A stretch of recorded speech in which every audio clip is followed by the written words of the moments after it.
1992 मुंबई। एक आदमी रोजाना 500 करोड़ रुपए का ट्रांजैक्शन करता था। उसके पास एक लेक्सिस थी। जब भारत में इस नाम को किसी ने सुना तक नहीं था। उसकी बर्थडे पार्टी में अमिताभ बच्चन आते थे। उसके एक फोन कॉल पर बॉम्बे स्टॉक एक्सचेंज का सूचकांक ऊपर या नीचे चला जाता था। ये कोई फिल्म का विलेन नहीं था, ये था हर्षद मेहता, और ये था भारत का सबसे बड़ा वित्तीय घोटाला। पहले समझते हैं कि खेल क्या था। 1992 में भारत के बैंक एक दूसरे को अल्पकालिक ऋण यानी शॉर्ट टर्म लोन्स देते थे। इनका नाम था रेडी फॉरवर्ड डील। सरल भाषा में कहें तो एक बैंक दूसरे बैंक को कुछ दिनों के लिए पैसे देता और बदले में उसे ब्याज मिलता। लेकिन इन लेन देन के लिए एक चीज जरूरी थी, बैंक रसीद, एक कागज, एक गारंटी। और यहीं से हर्षद का खेल शुरू हुआ।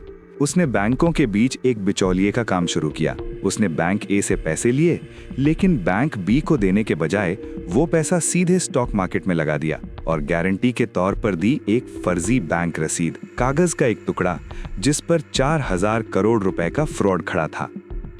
अब देखिए ये प्लान कितना जीनियस था। हर्षद बैंक के इन चोरी किए हुए पैसों से स्टॉक्स खरीदता था, खास तौर पर एसीसी सीमेंट, अपोलो टायर्स और स्टरलाइट। जैसे ही वो स्टॉक खरीदता उसकी कीमत बढ़ जाती। क्यों? क्योंकि मार्केट को लगता था कि कोई बहुत बड़ा निवेशक आ रहा है। कीमत बढ़ने पर वो स्टॉक बेच देता और भारी मुनाफा कमाता। फिर उसी मुनाफे का इस्तेमाल वो और ज्यादा स्टॉक्स खरीदने के लिए करता। ये एक चक्रव्यूह था। एसीसी का शेयर प्राइस 1992 में 200 रुपए से सीधे 9000 रुपए पर पहुंच गया।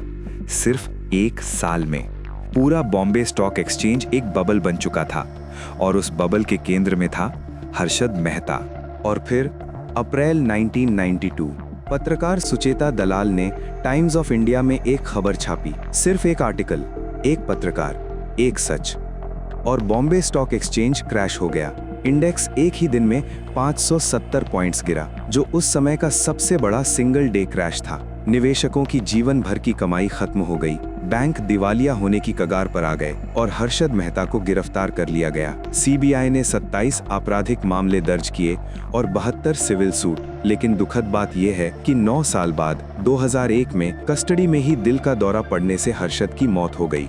न एक भी केस पूरा हुआ, न पीड़ितों को उनका एक भी पैसा वापस मिला।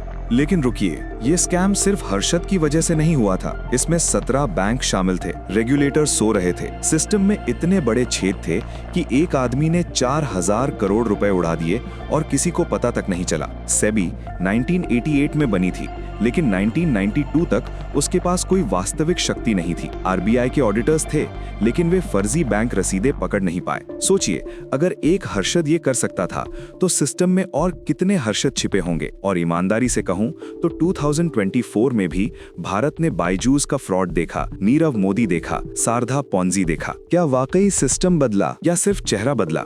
यही है बियॉन्ड फ्रेम्स। वो कहानियां जो टेक्स्ट बुक्स में नहीं मिलती, वो सच जो हेडलाइंस के पीछे छिपा होता है। अगर आपको लगता है कि ये स्कैम सिर्फ बीते वक्त की बात है, तो कमेंट में लिखें, सिस्टम नहीं बदला। सब्सक्राइब करें बियॉन्ड फ्रेम्स, हर सच एक फ्रेम में।